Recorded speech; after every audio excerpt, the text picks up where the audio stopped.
president's a crook. Well, I'm not a crook.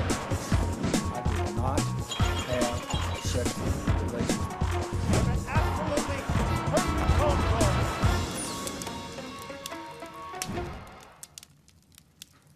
Welcome to Planet America's Fireside Chat. I'm John Barron. And I'm Chas Licciardello. We haven't really seen a week like this perhaps since October 2008, when the global financial crisis threatened to destroy the American banking and insurance sector. This week, it was, of course, the coronavirus pandemic, triggering a major economic shock that has turned the share market deep into bear territory and potentially reshaping the 2020 presidential election. All of that as former Vice President Joe Biden continued an extraordinary political comeback, opening what may be an insurmountable lead over Senator Bernie Sanders. We'll have more on the primaries shortly, but first to the coronavirus. And after weeks where the president called it a hoax and no worse than the flu, this week he called a rare primetime Oval Office address and announced measures that sounded more like a declaration of war. We have been in frequent contact with our allies, and we are marshalling the full power of the federal government and the private sector to protect the American people. This is the most aggressive and comprehensive effort to confront a foreign virus in modern history. Them's fighting words, but it was his travel and trade ban that had the biggest impact. We will be suspending all travel from Europe to the United States for the next 30 days. The new rules will go into effect Friday at midnight. These restrictions will be adjusted subject to conditions on the ground. There will be exemptions for Americans who have undergone appropriate screenings, and these prohibitions will not only apply to the tremendous amount of trade and cargo, but various other things as we get approval.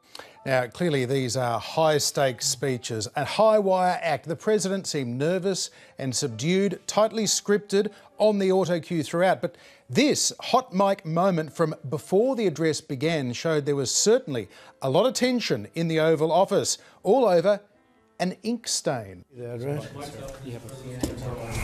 A what? Oh, uh-oh. I got a pen mark. Anybody have any white? Do you have any white stuff? Interesting problem solving there. Get some liquid paper to cover up a Sharpie mark on your shirt. Hey, whatever works. Yeah. I'll tell you what, I can understand why he was feeling the tension though. This is going bad fast. Like a week ago, there were, what, 12 dead? Now it's 41 dead.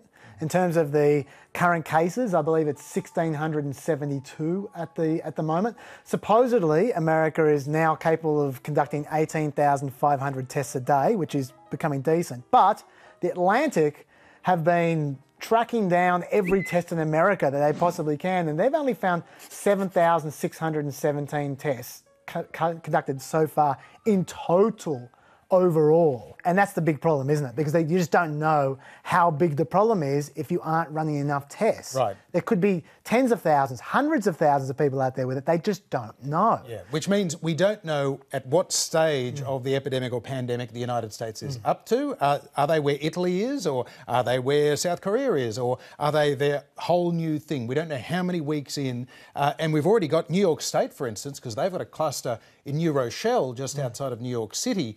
And they've decided we're going to ignore the Centre for Disease Control process of testing kits. We're going straight to the private sector and getting some mob in Georgia to start doing some tests for us as well. So there's not a lot of faith in not just the Trump administration's public messaging, but also the way that the federal infrastructure, including the CDC, which usually gets a bit of a non-partisan free pass, it's now coming in under a lot of criticism for simply not responding fast enough. Well, the New York Times has a story just this week about how in Seattle, a doctor was trying to test for coronavirus 6 weeks ago, and the CDC shut them down. Couldn't get approval. Yeah, and then a month later they tried again, and they tested someone. They found them carrying coronavirus, and they said to the CDC, "We've got a problem here," and they shut them down again. Yeah. And that was a few days before it really blew up. So the CDC aren't doing real well, don't. Having said that, the other thing that might be making Trump a little bit nervous at the moment is it's getting a little bit close to home for him. I'm not sure if you saw this photo of a Brazilian spokesperson for Bolsonaro, the Prime Minister. This was on the weekend. He's touching Trump.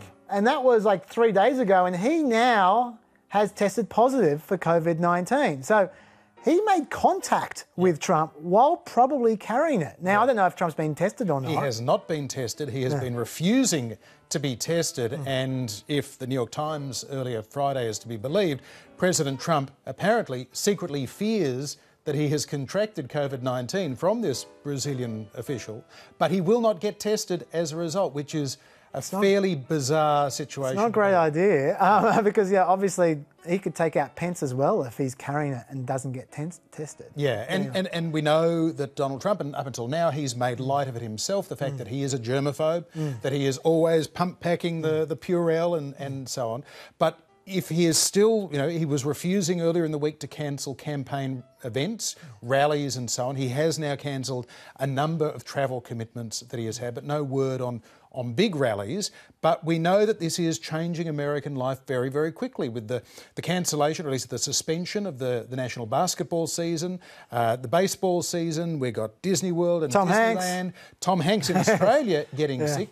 But big events being cancelled or being conducted only for the TV cameras, and we're seeing that in Australia now as well, with the cricket and the Grand Prix and everything else being affected. So this is, I think it's getting real now. Snowballing. When it comes to President Trump's core messaging, he announced a travel ban from Europe that also extended to all trade and cargo from Europe. A breathtaking announcement.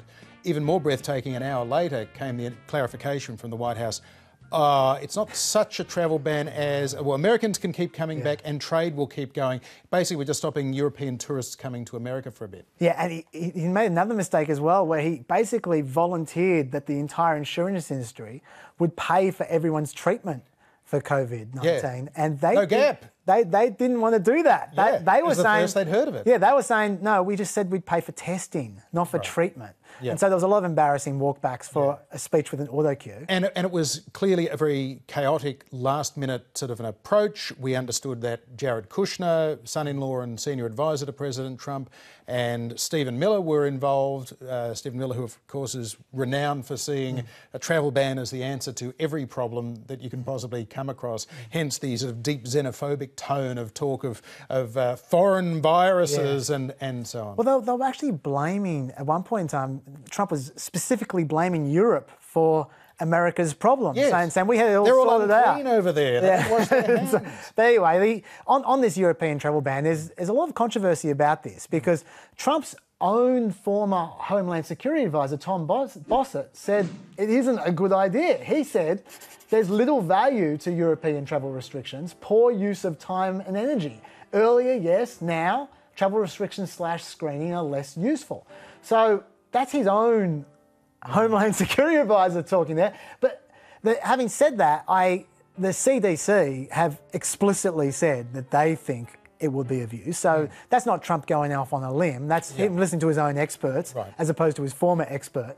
And I think the reason why is something which hasn't gotten much publicity, but it's something which another expert, a lot of experts talking at the moment, another expert that was talking about from the Harvard School of Public Health, and that is airport passenger screening. Hasn't got much attention, but apparently it's a real weak point. According to this expert, it may have detected the airport screen only 1 in 3 infected travellers arriving from overseas. So that's the reason why it's a good idea if you have any fears, to just shut as much airport travel down as possible, because you just can't stop them coming in. Even those little laser guns, they're not doing the trick. And so I think that's the logic behind it. I mean, what do you think of the travel ban? Well, look, I mean, in a situation where there are so many unknown unknowns, and we don't know where this virus is going and the extent to which it's going to affect people. But if Tom Bossett's saying that maybe you're shutting the barn door after the horse has bolted, that's worth listening to. But then if the Centre for Disease Control and these other virology experts are saying, look, everyone's going to get it, or 70% of the population will get it at some point over the next year. We just need to slow it all down. So if we keep importing infected people, we are creating hotspots all over the country. If we can limit it, if we can keep it localised to those, the outbreak in New Rochelle, to Seattle, these sort of places, and then have all those sort of internal limitation, procedures, the protocols that have actually been surprisingly effective in places like China and South Korea, that may be very, very sensible. But clearly there needs to be a fairly focused and clearly communicated approach. There are a number of different ways you can try and mitigate the spread at this stage and get your public messaging right. And so far, it has seemed very, very ad hoc and kind of being cobbled together at the last minute. Yeah, I'll be talking a little bit more about trying to slow down the spread in a second. But just before we do, I haven't had a chance to check at all what anyone else is saying about this speech, because I've just been diving down the numbers the whole time. But what was the reaction? Well, it's interesting. Obviously, with a Trump speech, you're going to get the professional boosters, the Fox Newsers who say President Trump rose to the moment and he delivered a sombre and sober Oval Office speech. The professional Trump-hating class, which is pretty significant in the progressive media in the United States, are saying this guy is incompetent. He can't even read an auto cue. And look, there are some criticism because we don't even have a straight answer as to whether did he misread the auto cue and get his own policy wrong, or was the policy wrong on the auto cue and they then had to clean it up an hour or so later? And again, there's this deficit of trust. We don't know who is being honest with us in this Trump White House or not. Interestingly, though, the messaging coming out of President Trump's presidential rivals, Joe Biden and Bernie Sanders, is not just saying Trump is not up to it, but also that his policy is all over the shop. Joe Biden, of course, we'll have a look at his electoral position a little later in the program, but he certainly has transitioned into Joe Biden as president in waiting with his address, where he was critical of Trump, but he also laid out what his plan would be. Take a look. Downplaying it, being overly dismissive, or spreading misinformation is only going to hurt us and further advantage the spread of the disease. But neither should we panic or fall back on xenophobia.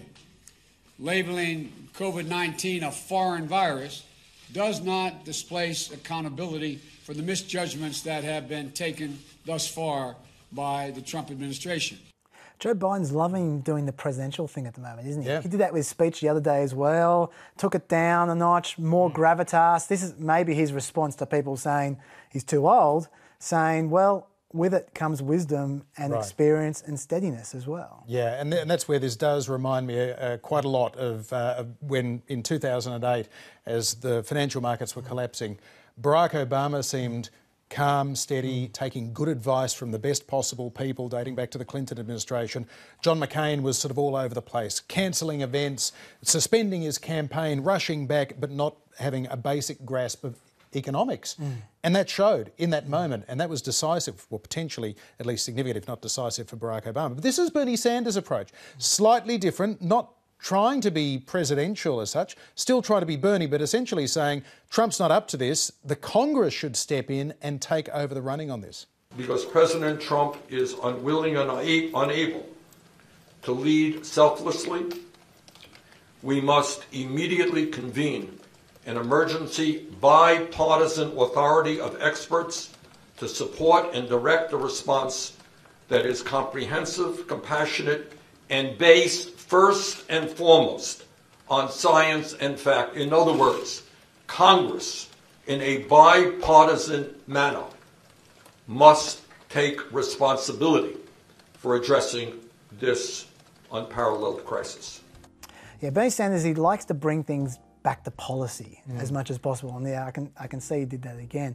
I just want to address, though, the issue of the general panic that's going on at the moment. And there's two sides to this. There's certainly people who are taking it very seriously. But on the other hand, there's those people saying, why are we doing this for 40 deaths? Like this is the Trump example, the flu. Now, there's 30,000, 40,000 people dying from the flu every year. Why do we care about 40 deaths? Or why are we shutting down the entire economy? And I think this was best summarised by this grab here from a finance guy on CNBC called Rick Santelli. Have a look. Well, maybe we'd be just better off if we gave it to everybody, and then in a month it would be over, because the mortality rate of this probably isn't going to be any different if we did it that way than the long-term picture. Okay, I'm not sure he's got coronavirus, but there seems to be something wrong with Rick Santelli thinking that we should give it to everyone and get it over and done with. But let me explain why people are making such a big deal about this for those at home who don't understand. Okay, I'll use an example. The example is back in 1918 with the Spanish flu. Sure. Okay, there were two cities in particular that were using a study recently in 2018 for the National Academy of Sciences, and what they studied was Philadelphia, which was one of the cities, had a policy of trying to raise as much money to try and get cures and to try and do something good to raise money for the victims. So they held this big parade, get everyone out for this big parade. St. Louis, on the other hand, shut the whole place down. As soon as they had any kind of victims, they just shut the entire place down. It was very controversial at the time. People were saying that it was going to kill the economy. And they went, now have a look at the results for these two, okay? Philadelphia had a big, rapid spike in deaths, whereas while St. Louis suffered deaths for a longer period of time, overall St. Louis suffered a much lower rate of deaths. So that's what we're talking about when we're talking about slowing down the rate of deaths. Now, the reason for that, though, is because the virus isn't even the biggest problem. The problem is there's a limited number of hospital beds out there. In particular, America has 2.8 hospital beds per 1,000 people, which is fewer than in Italy, fewer than China, a sixth as many as South Korea, all of which have had problems servicing all their sick people lately with the virus. But worse still, America only has 45,000 intensive care unit beds in the entire country. Now, those numbers can be increased in an emergency, but not by much. And at this time of year, they're usually about 2/3 full. So let's be generous. Let's say they can somehow conjure up 50,000 intensive care unit beds for COVID-19 patients, okay? A serious pandemic could fill it up in no time. I've seen projections of 250,000 victims here, which is why our mate Tom Bossett from before has said that we are 10 days from our hospitals getting creamed. What does creamed mean? Well, just look at what's happening in Italy right now, which I might remind you has more hospital beds than America. Italian doctors right now in the hardest hit regions are making wartime style triage decisions right now. They are essentially deciding who gets treatment, who doesn't get treatment, who lives, who dies, because they don't have enough beds to treat them all. And this isn't just for COVID-19 patients. This is for everyone who needs treatment. So this would affect even the young people who aren't bothered by COVID-19. They still get cancer, they have car accidents, they have heart attacks. Deaths across the board potentially skyrocket. And that is the reason you've got to do whatever you can to slow the spread of the virus. Keep it under that intensive care bed level. That's the reason why. Well, let's get an insight into the way that COVID-19 is impacting the presidential campaign from somebody who has worked for candidates including Michael Dukakis and Bill Clinton and served as press secretary to California Governor Gray Davis in the wake of 9/11. Steve Marviglio, welcome to Planet America's Fireside Chat. Thank you very much.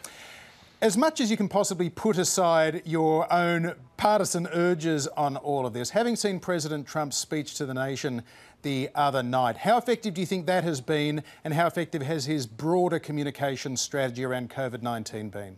Well, I think the trouble most people have is that nobody takes him seriously, even when he's delivering straight news, which is so rare. He didn't have that presidential look as much as they put the props around him, and what he said was proven to be wrong just hours later. So I think that went over as usual, that people really look at him talking and saying, what is the truth? And clearly it's not being delivered from him. President Trump has clearly had front of mind wanting to be the cheerleader in chief, talking up the economy, talking up America's resilience, capacity to confront the virus and try to sustain the stock market. Clearly the stock market hasn't been as reassured as he would have liked. What else does he need to do, though? Because this is one of those occasions where politics aside, America needs a president. What he has to do is do what his people behind him have been telling him to do for years. Act like a president. Be a president. Be serious about this job. Be accurate in what you're telling the American people. Show some compassion. I don't know if that's in his DNA, but we'll have to see over the next few days. You talked about President Trump having the props around him, the Oval Office setting and so on. We saw Vice President Biden also trying to look like if not a president, at least a president in waiting. How do you think he managed his address, particularly given that it was partially a political attack, but it was also clearly trying to project that sort of non-partisan presidential image? Yeah, I think there's a reason that the hashtag President Biden is trending right now, and it's because he looked like a president, he sounded like a president. As you mentioned, the flags behind him almost looked like it could have been in the White House. He needed to reassure his supporters that he would be able to step in and do the job. This is the kind of president we're used to having here in the United States, and he would be the perfect fit to be the next one and stop the clown act act that's been going on in the White House for the last 3.5 years. Vice President Biden has a number of times in that speech and also on social media this week used the phrase, "I will never lie to you." Worked well for Jimmy Carter in 1976. How important will that be as a message for Joe Biden if he's the nominee? Well, I think the New York Times has documented that Donald Trump has lied more than 17,000 times officially as President of the United States. I think the Democrats clearly see this as a big weakness. And Joe Biden's calling card is he's a man of integrity and compassion. So I think when Americans choose a president, many times they put issues aside and they actually care a lot about the person in office. And I think Biden has a clear advantage on that. And I think you'll be seeing him using that throughout the campaign, even in this primary against Bernie Sanders. He's asserted himself as somebody who is reliable, somebody's integrity, somebody who knows the job, and those are the assets he's going to bring to the campaign. Steve, what did you make of the optics of Bernie Sanders' address on COVID-19 in the last few hours? Less presidential, potentially. He had the state flag of Vermont there. He had the Bernie signs behind him. What is he trying to achieve through those optics, do you think? Well, I think he was trying to show a contrast to Biden, for one. I think everybody knew Biden would put the flags behind him and try to look presidential. Sanders never tries to be that, for better or worse. I think for the people that support him, they sort of like that alternative approach. And I think that's what he delivered to them. I think what he had to say was, you know, in many ways kind of similar to what Biden had to say. But, you know, just the looks, you know, grumpy old Bernie, that's what his fans like. How is this going to play into the remainder of this primary, do you think? Well, the dynamics of the campaign are certainly going to change. You know that almost all of Bernie's events were large stadium events and giant events at college campuses with thousands of young people. Those are not going to be there. That energy that campaign has usually grows out of those events. So without those, it's going to be very interesting because a lot of people, when the camera isolates on Bernie Sanders finger pointing and waving his hands around, is not something that looks very presidential unless you're talking to a big crowd. So that'll be very interesting. I think this also plays to Biden's favor because he is clearly better under controlled circumstance with a teleprompter. I think we'll be seeing a lot of virtual town halls and closed meetings and interviews where he can do very well. So I think this is yet another advantage for Biden. Certainly there's a lot at stake in this debate. I think a lot of people are still going to watch that debate, but the pressure is really on Sanders to really outperform Biden in this.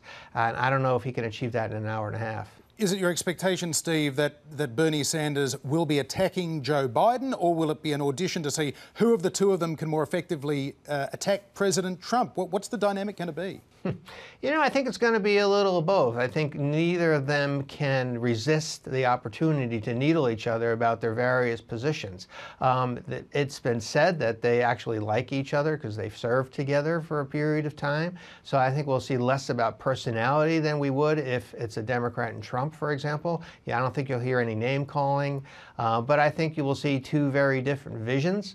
And I think Bernie will appeal to the Democratic base who supports many of his positions but don't support him for personality reasons or for effectiveness reasons and for electability reasons. So it'll be very interesting in debate. I think there's going to be a sharp contrast between the two of them. Be very interesting to see how they play off one another and if anybody goes for the jugular. Given that Vice President Biden is already more than 150 delegates in front of Senator Sanders, the states to vote next week, including Florida, look great for Biden, terrible for Sanders. At what point do you think Bernie will see the writing on the wall, or is it your expectation that this is 2016 all over again? He'll go into June and beyond. Well, I think you're right. If you look at the map for the next couple of weeks, it's not good for Bernie. I mean, you got to remember, just a couple of weeks ago, he was riding high, and now he's clawing on for dear life. The people that surround him are not big into unity or making the establishment look better, or even for that matter, a lot of them are like, well, you know, we won't vote rather than vote against Donald Trump because we don't think that Biden's good enough. So that's the problem. I think the problem is going to be uniting the party afterward from Bernie's people. I mean, last time he supported Hillary, but almost like it was an obligation, not something he fiercely wanted to do. And so turning that demographic that Sanders has very strongly behind him into supporters who actually support Biden in November, that is going to be a tough act. And so we'll have to see how he handles himself in the next few weeks. Certainly his remarks the other day were not attacking Biden personally or even on the issues, but it's just saying that he expected him to address the differences between them. And I think there's ground for Biden to give to get some of Bernie's supporters on board. And maybe that's Biden's goal and Bernie's goal. I mean, you have to remember that in many ways, Bernie has already won in terms of the ideas that the Democrats are pushing this time. 4 years ago, I was a Hillary Clinton delegate. We wouldn't even think of many of these ideas. And now they've become mainstream for most Democrats. Stephen Mavilio, great to talk to you. Thanks so much for joining us. Thank you. So this really is a wild card in the presidential campaign. Does President Trump rise to the moment? Can Joe Biden or even Bernie Sanders show themselves to be the person to get America through this? And is there a recession? Right. Big issue around that. The last person who won, the last president to win an election during a recession was 120 years ago. All right. So, yeah. Fascinating. Well, we talked on Wednesday night's Planet America about a lot of the results coming out of Superish Tuesday, but we didn't yet have a clear picture coming out of Washington State. Well, now we still have got about a quarter of the votes to be counted because theirs is almost an all postal balloting system, which is great given the coronavirus right now. And the ones that they come in, sort of, as you would understand with the post, they come in sequentially. So the first ones counted midweek were ones that have been posted in the last fortnight when Joe Biden was still in the doldrums. Well, there's been a swing in the 10% or so counted since Wednesday, and Biden has now taken the lead, as you can see, and projections from the likes of Dave Wasserman and other sort of poll watchers essentially saying Joe Biden has won Washington, not by a lot, but that means that Bernie Sanders only won the state of North Dakota out of all the states that voted, but the one that hurt the most, Chas, would have to be Michigan. Yeah, that is the big one. That is a big one for all kinds of reasons. So firstly, because that is a critical one in the general election, right? And it's actually interesting. We can use Michigan as an interesting experiment in that regard for almost like a proof of electability for Joe Biden versus Bernie Sanders, because it is such a critical And Joe state. Biden versus Hillary Clinton in a sense as well. Absolutely, yeah. Because it is a critical one for the election. Like I think Trump only won that by 10,000 votes in the end. But also, it's coming at exactly the same time as it came 4 years ago for Clinton and Sanders. Right. And it's at the same time in the process, just after Super Tuesday. And funnily enough, Biden and Sanders were on pretty much the same kind of delegates as Clinton and Sanders were. You had the same people 4 years ago baying for Sanders to drop out, just like they are now. And in fact, Clinton was slightly further ahead in delegates, I believe, than Biden is now, which was about 50 or 60 more, maybe 100 more. Anyway, the fact is, it's a perfect analogy between 2016 and 2020. So when you look at the exit polls, it's quite revealing. Now, I went to some exit polls, but I want to show you more because it's incredible what you see. Biden won basically exactly the same share of black voters as Clinton did, but he won 26 points more white men, 22 points more white women, 25 points more white college graduates, 22 points more white non-college graduates. And here's the big one, 29 points more of white non-college educated men. i.e. Trump voters. Exactly. And the most impressive thing is that Sanders actually won the same number of votes as he did in 2016. He did not go backwards. It's just that Biden added 250,000 voters, almost all white, on Clinton.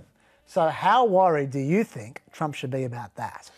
Well, he should be very worried, shouldn't he? I mean, on the basis of the fact that we clearly... Well, the question is, does that therefore say that Hillary Clinton was a fundamentally flawed candidate? That weakness was first shown in Michigan by Bernie Sanders, and it was repeated in November by Donald Trump, that she just failed to appeal to these groups? Or was it because of the attacks from first Sanders and then Trump, some of them quite unfair attacks on Hillary Clinton, and given that she's had a far from perfect public life, but she's certainly not killed people in pizza restaurants, and that was the kind of stuff that she was confronting at the time. But this is very, very revealing. It essentially says that Biden is able to get back to basically the Obama coalition except for the young folks who are still hanging on to Bernie. Yeah. That's kind of the missing piece of the puzzle, isn't it, right now, as to It whether is. he can light a fire under the youth voters or stop, 10+% of them voting for Donald Trump. Yeah, it certainly is. And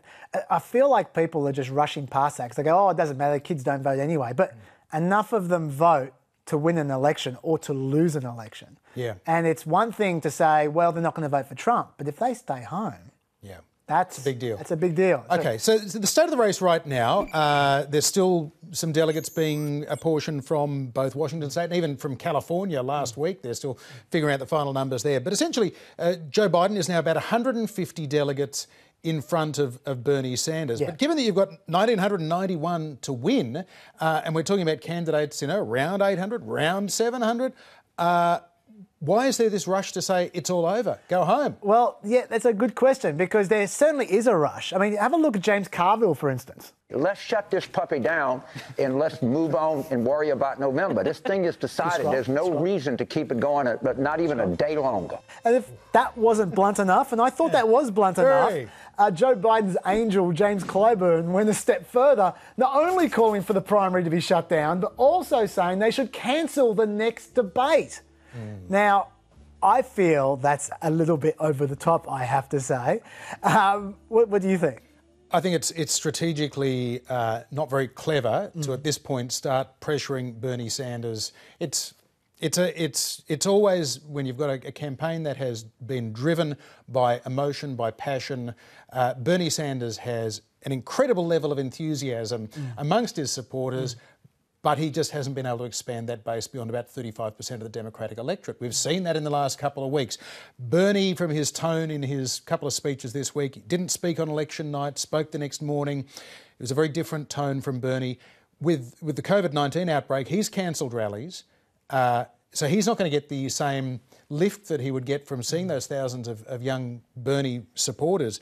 So you can see why the passion is dissipating, but still Bernie needs an off-ramp. Yeah. And if he's getting this establishment pressure after already seeing what he believes to have been establishment pressure to get Pete and Amy and Bloomberg and even Elizabeth Warren to get out of the race and in many cases endorse Biden, he doesn't want to get hurried. And I think Joe Biden has been so far doing a good job at kind of being a bit respectful, saying you need to come to terms with this in your own time. Yeah, he has been reaching out. There is no doubt about that. I couldn't agree more, by the way, about giving them an off-ramp. There is a cliche out there that there's a Bernie or bust attitude amongst his supporters, that they'll just go home or throw a little tantrum.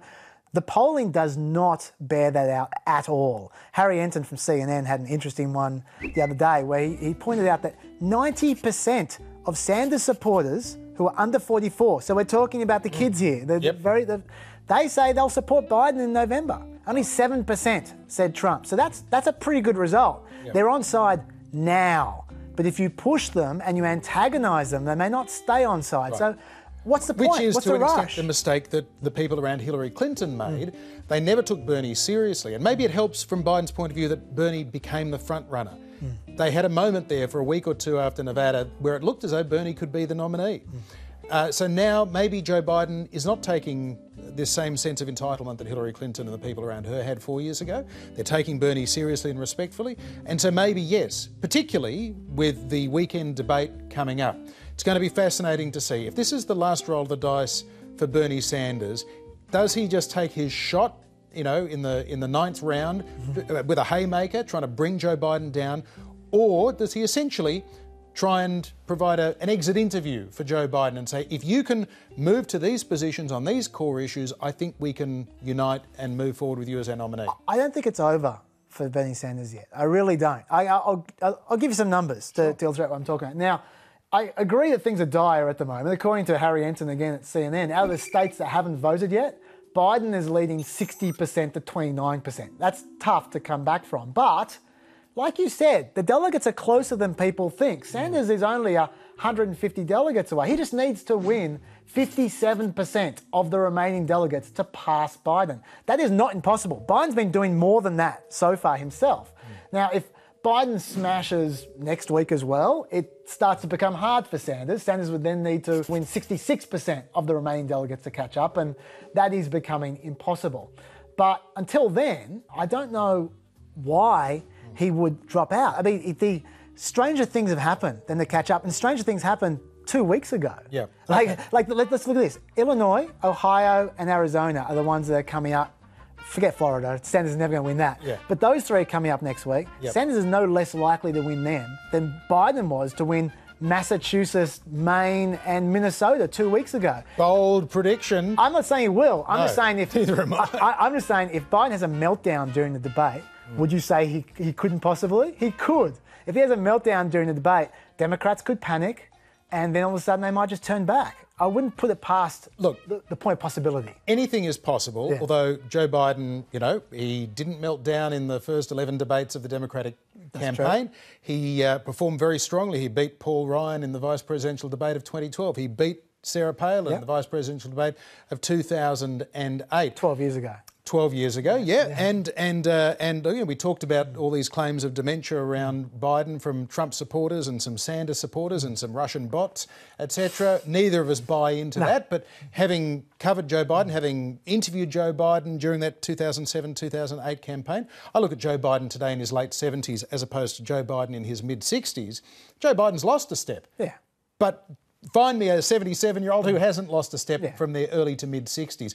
It happens. I don't think that there is any evidence of cognitive decline to suggest that he is going to... I mean, maybe a real, lost for words, brain fade moment could be very awkward, but I don't know that that would be enough at this stage to have people say, Joe Biden disqualified. And in answer to your earlier question as to why would Bernie drop out soon, why would he drop out? Why wouldn't he potentially announce during the debate that he will be ending his campaign if he doesn't win the certain state this week, or even to say, I'm prepared to end my campaign on this debate stage here tonight. Let's end the campaign now, Joe, but let's talk about the issues, because I want to use this hour and a half to say, what can we do together as a united Democratic Party? If you were to make a bold gambit like that, it would be much better for Bernie Sanders and his agenda than to go to Florida, lose by 40 points, which he is going to, be at that point 250 delegates behind and have no leverage at all. He's in no position to bargain with Biden after he gets absolutely smacked next week. Because as soon as he drops out, there's no more pressure on Biden at all. I agree. There's less pressure when he gets smacked in Florida. But at this point in time, there is pressure on Biden. So if he wants to pressure him on issues, now's the time to bring up the issues while he's still in the race. And that would put more pressure on Biden. Also, let's not forget, Biden needs to be vetted. That might sound ridiculous because he's been around forever, but Biden's got a lot of soft points that haven't been addressed. What are the important ones, do you think? Well, for me, the biggest one, I mean, there's a few out there, but for me, the biggest one by a mile is Iraq, his vote in Iraq, because I can see Trump going for that one. Because Trump, part of his mythology is that he was against the war in Iraq. Now, the evidence is not necessarily there for that, but it's certainly part of his mythology. And so he's going to be an attractive target. Let me give you an example of what I'm talking about here, because Biden has talked a little bit about this, about why he supported the war in Iraq. I said 13 years ago it was a mistake to give the president the authority to go to war. It was a mistake to trust that they weren't going to go to war. They said they were not going to go to war. They said they were just going to get inspectors in. The world, in fact, voted to send inspectors in, and they still went to war. From that point on, I was in the position of making the case that it was a big, big mistake. And from that point on, I moved to bring those troops home. Okay, so that was in the debate in January, okay? And according to him then, he never wanted to go to war. He just wanted to help get the inspectors in. And as soon as Bush went to war, Biden said that was a big mistake, and he tried to end it, right? Okay, this is what Biden said 9 months after the war started. Contrary to what some in my party might think, Iraq was a problem that had to be dealt with sooner rather than later. So I commend the president. He was right to enforce the solemn commitments made by Saddam. If they were not enforced, what good would they be, and what value those institutions? Okay, so now it seems 9 months after the war, the Iraq had to be dealt with. And Biden wasn't anxiously trying to get them out of Iraq immediately like he said just now. By the way, 9 months after that, he reiterated that point again. In a speech in 2004, he said, we had to go to Iraq, not because Saddam Hussein possessed nuclear weapons or because he posed an imminent threat to the United States, but the legitimate reason for going into Iraq was that he violated every single commitment he made and warranted being taken down. Now, that is a classic example of something that Sanders needs to sort out with him right now, because Sanders obviously was on the right side of that issue. Sanders doesn't have to be personal. He doesn't have to be nasty. He just needs to put him on the spot and get him to sort his story out. Because if he doesn't, that's going to come up in 6 months' time, in 4 months' time. Attack ads, Trump. Biden's weak there, and it's not the only area he's weak. So I think that's a reason for Sanders to stay in, to make Biden a stronger candidate. Well, if Bernie wants to try and pin him to the mat on that and clarify it, and yes, you can do that more in a one-on-one than you can in a 10 or plus candidate debate. But this is an issue that has been gone over in a number of debates, and so far Biden has slipped the noose on it. So yeah, it'd be interesting to see. But I also feel very strongly that even though that Iraq war vote was a problem when Joe Biden was running for president in 2008. It's the reason why Barack Obama became president in 2008 rather than, say, Hillary Clinton. Obama's opposition to the war in Iraq, that was a big deal for the progressive base in particular of the Democratic Party. But now, more than a decade later, I don't think the Iraq war vote, that's now, 17 years ago. That's ancient history. I don't think a lot of American voters care so much about that. They certainly don't think that Donald Trump has the high moral ground because as a reality TV star and real estate tycoon, he told Howard Stern one day that he thinks that it's probably not a good idea, but he said something else on another show the next day. So I don't see that as a real problem for Joe Biden, but we'll see. It's one of many, though. And we'll see if, we'll see. It's the old question with Joe Biden. He's got a lot of experience, he's got a lot of baggage, he's got a lot of votes that people say that was a good vote, that was a bad vote, whether it was on the crime bill or Violence Against Women Act or whatever. All of that's going to get a thorough testing. But at the end of the day, all of it says Joe Biden has a lot of experience and he may be the last man standing. Anyway, the fact is, whether Sanders drops out now or drops out in 2 weeks, if results continue to not go his way, of course, he can still come back, like I said. A lot's changed in the last 2 weeks. Exactly. But if things continue as they are and it does become genuinely hopeless in 2 weeks, it doesn't matter if he drops out then rather than now.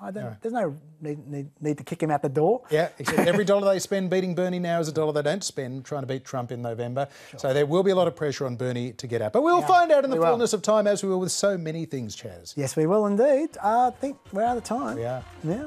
Remember, by the way, you can hear me gasbag with Dr. David Smith about all the stuff we missed out today, though, in the Play America podcast. Was there anything? One or two things. Okay. One or two things. Download yourself a find on our Facebook page here. All right, we'll see you for Planet America Wednesday night on ABC TV after the last leg with Adam Hills. Toodaloo.